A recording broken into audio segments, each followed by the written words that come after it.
Hello, and welcome back to another episode of Critical Reactions with your host, Bryan. We're going to be finishing out Melancholy Music Week with a personal pick from the poll that, it caught my attention based on the name alone. It is interesting. It's Pageninetynine, which is the band name, and it's called The Lonesome Waltz of Leonard Cohen. Now, Leonard Cohen is one of those names that it sounds familiar to me, but I'm not sure why. It could just be one of those generic-y sounding names that I kind of feel like I can place somewhere. But it also has a lonesome waltz in it, and I love waltzes. Every time that a waltz comes up in a track, I'm pretty quick to point it out. I don't know. Something about the waltz is just really cool. I think it's just that extra weightiness to the waltz. I mean, it's a dancey style of music. We have the waltz dance that goes with it, but there's just this interesting weight to it where we have the strong downbeat on 1, and then on 2 and 3 we have less emphasis, and you get this boom boom boom boom boom boom boom boom boom, and I think it's perfect for this kind of introspective weightiness kind of melancholy. So we're going to actually see how they go about implementing a waltz into this atmosphere. Let's get into this.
I like the bass line here. I don't know why I didn't pick that up earlier.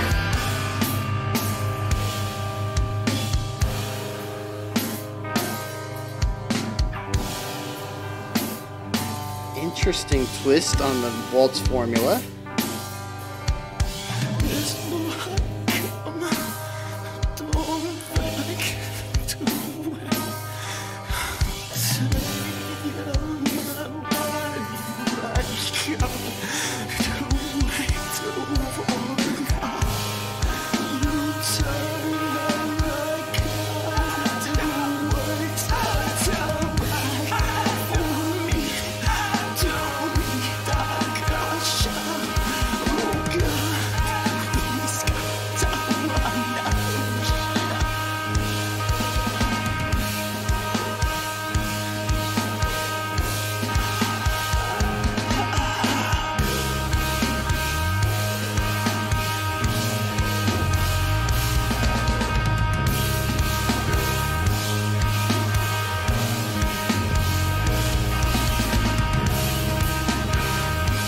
Interesting note choices in the bass.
Hmm.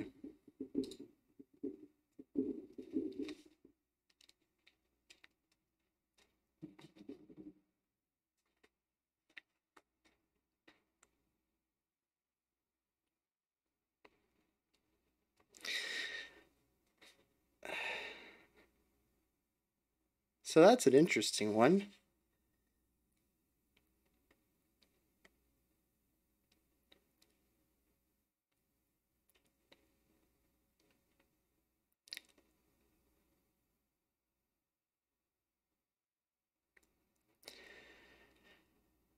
Well, let's start with the waltz. Not necessarily what the week is about, but I think it's what I have the most cohesive thoughts on right now, and we'll see where that takes us. So the song starts out very stereotypical waltz. We have emphasis on beat one and a note change for beats two and three, and they stuck with the same note. So just like my example earlier, you get the boom, bum, bum, boom, bum, bum, which is just very stereotypical of waltzes. Um, and we went with this for quite a while. We had an interesting bass line going on under it that was moving. It was providing a lot of uh, kind of doing a bit of chordal structure. We were getting some standard rock chords from the guitar, I think, but the bass was playing a lot. They were really dancing outside the lines, coloring outside the lines there. Very interesting note choices on some of those notes in the bass line melody. Really creating a bit of dissonance with what the guitars are playing. So that was the first interesting choice I heard.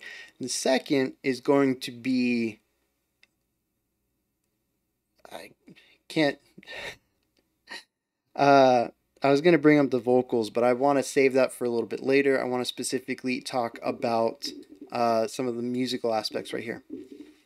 So after that, I think the other interesting choice with the waltz was when we did the tempo change. And that second section emphasized offbeats, which is not something waltz is really known for doing. There might be some instruments in the background that might play on an offbeat, but the core pulse is all downbeat. So for the core melody lines, which would be the guitar, and the core rhythmic elements, which would be the drum kit, for them to emphasize so many offbeats and even de-emphasize some of the downbeats so much that nothing is played on them, where I think at one point one of the bars, and it was a repeating part of the phrasing, the pattern, the loop, so it was like bar, I think it was bar 2 or 3, it was in the middle of their 4-bar phrasing.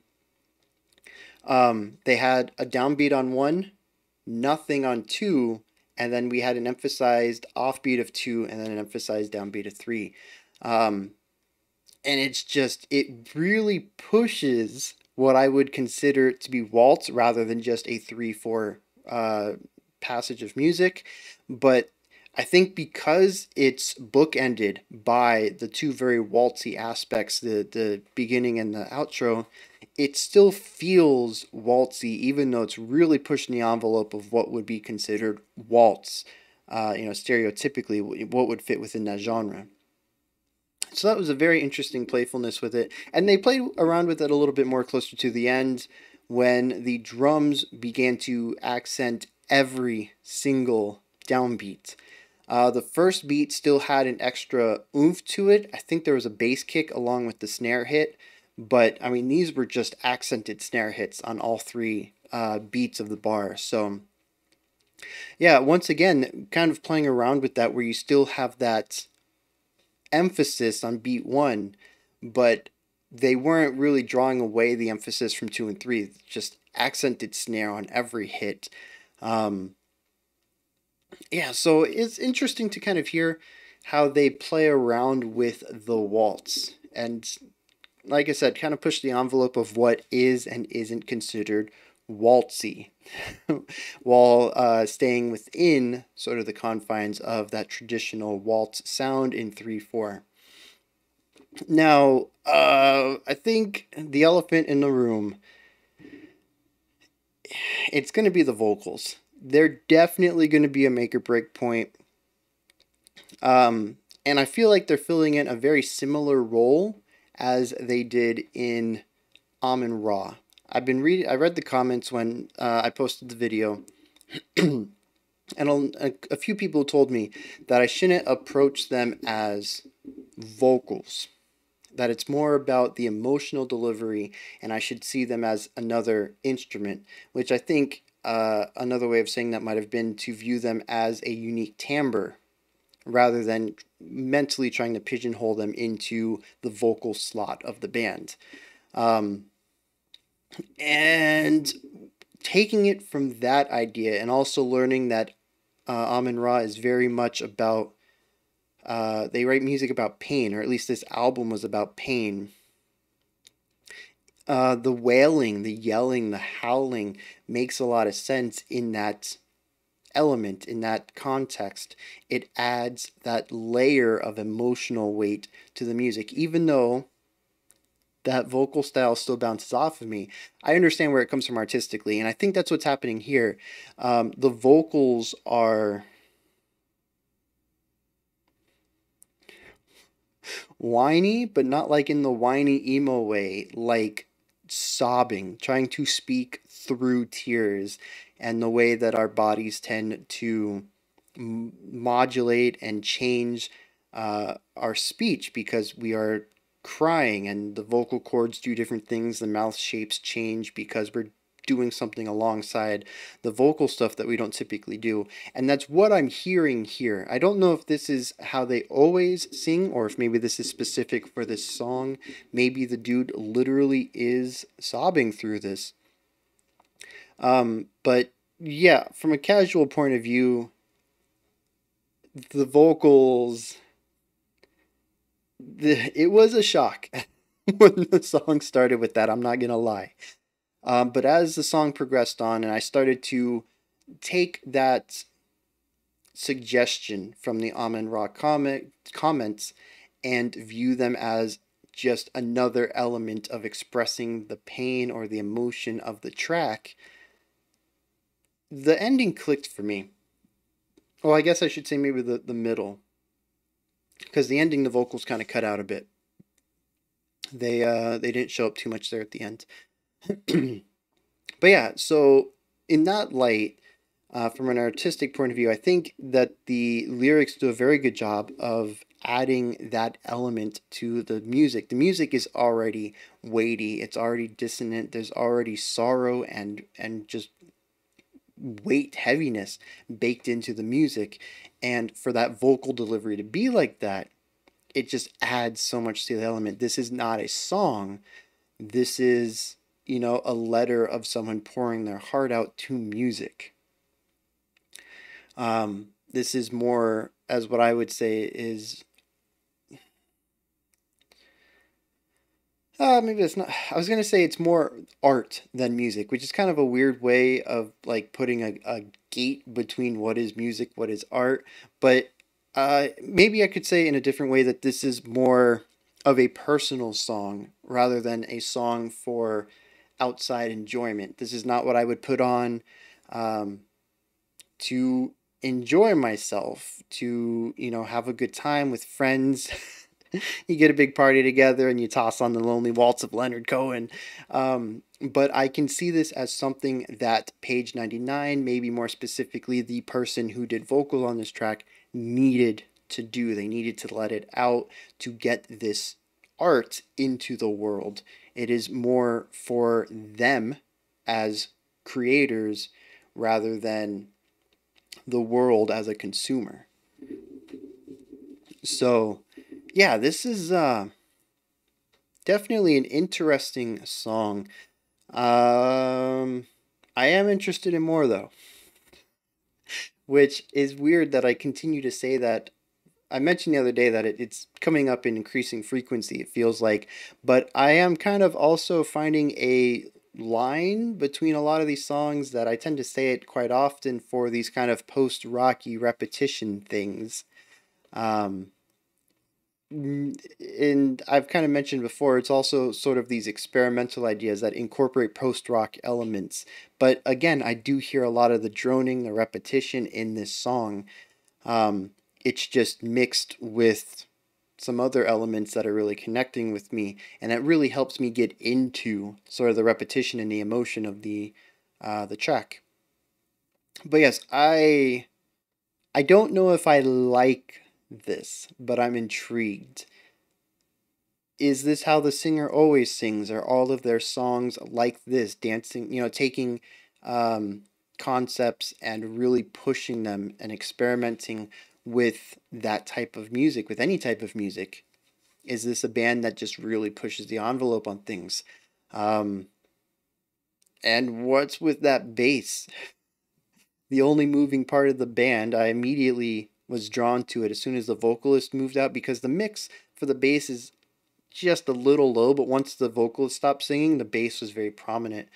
Um, so yeah, I tuned into it as soon as that vocalist stopped singing, and it's all over the place. I kind of enjoy that. There's a lot of outside the line, coloring outside the lines going on, but uh, there's got to be a little bit more. It just sounds chaotic to me on a first listen, and I know that there's a little bit more to it than that, and I'm really interested about that. So this is where you guys come in. Though those are my thoughts on Page 99's "The Lonesome Waltz" of Leonard Cohen. More point me in the direction of more Page 99 stuff. If you have any context to this, especially the vocal delivery and maybe the lyrics themselves, because there's just no way I was picking them up with that delivery. Any of that's appreciated. Let me know your thoughts if you enjoyed it, if you didn't, anything that maybe you picked up on that I didn't. Go ahead and drop it down there. Description box, there's links to stuff adjacent to the channel. We got Discord, we got Patreon, we got Twitter, we got spreadsheets, we got, I don't know, there's more stuff down there. Check them out. If you have a band and you want me to check out your music, I got an email down there too. Hit me up. Like, subscribe, ring the bell. That's the stuff right under the description box. I'll be back tomorrow, 5 p.m. Eastern Standard Time, 9 p.m. UTC, with some special selections. This will be the last week of special selections I have, so I've been putting it off a little too long. Been working on other stuff for the channel, but you can expect a video this week about the announcement of the reopening of the Critical Reaction special selection. Yeah, special selections are opening back up this week. Look for the video, and they'll have instructions on how you can get your specially specific selected selections, songs, to me to check out. All right, we're going to open that back up. Yeah, and then Monday starts whatever the next week is. Oh, multiple singers week? I think next week is multiple singers week. Yep, multiple singers week. Pretty excited about that one because I really dig multiple singers. I've talked about that a lot in the past, that I just really like vocal harmonies and choirs and stuff like that. So yeah, that'll be next week, May 17th. Yep, that looks about right. I really got to get back on top of this after. I'm rambling now. I'll be back tomorrow, same time as usual. And until next time, remember to be critical, not cynical, of the music you listen to, and have a fantastic morning, afternoon, or evening whenever you choose to watch my videos.